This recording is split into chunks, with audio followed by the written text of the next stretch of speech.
بسم الله الرحمن الرحیم. ډیر ملګری او ډیر شاګردانو ما سره دا خبره شریکه کړې ده. ما مخکې په دې خبرې کړې وي، خو یو ځل بیا وکړم چې دوی دغه وشي.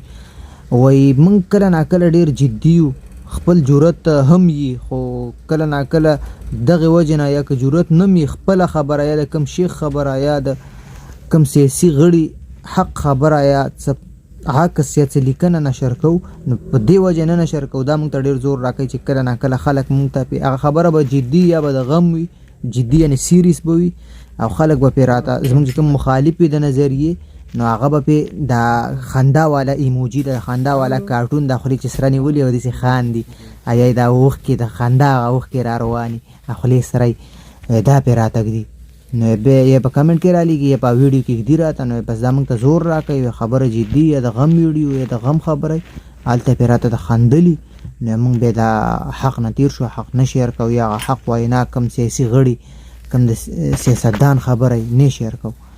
که کوم کار ته ثواب دپاره شیر کول غواړي، ثواب په نیت او یا په دې نیت باندې چې خلک ته فایده ولله حق د حقیقت خلکو ته ورسېږي، نو دغه ایموجي او دغه خلکو پسې مه ځه. اولنۍ خبره خو دا ده چې دغه خلک د لیکلو او ویلو دپاره څه نه لري، نه پوهېږي، دغه جاهله دي ځکه خو دغه لیکي. او بل ځینې اکثره وخت کې تا په حقه ګڼي، هغه حقیقت پې ښه ولګي خندا ورشي. د انسان فطرت هم دا چا باندې حقیقت ښه ولګي وخاندي دلیلو سره نه، کنه ته ماشومان من چې غلا رسوا شي سته بیا خاندي یا ما اغستې دي کنه. یا ځینې خلک ډېر جدي وي، ډېر دینداره وي، دروغ ته نه ویل کېږي، دروغ چې ووایي چې نو ډېر زر درته خاندي، مخکې دې نه چې پرې رسوا شي خپله خاندي کنه، نو خاندي به مطلب دا چې زه دروغ وایم. نو مطلب دا.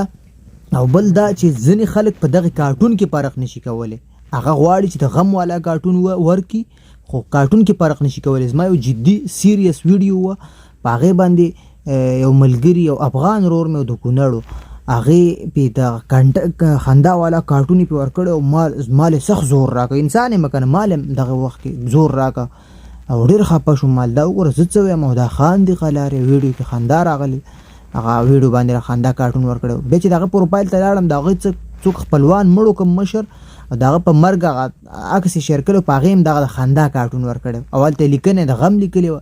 نو بیا ما وویلې دا هغه اشین خر دی، اشین خر چې ورته وایي که نه، دا د خندا او د ژړا کارټون نه پېژني. د ژړا کارټون چې هغې خوله کولا ونه، هغه که کولا ومي خلاصه مې هغه سره ژبه یې نه ښکاري، خولې چې سره نیولي او اوښکې یې بهېږي، هغه د خندا اوښکې. نو دا خلک په دغه کارټون کې فرق هم نشي کولی. په دې مه خفه کېږئ ملګرو. نو دا چې تا ته څوک درکوي، نو خپل مخکې ځه او شاته مه ګوره. مطلب دا چې کومه خبره ته ښه ښکاري شیر کوه.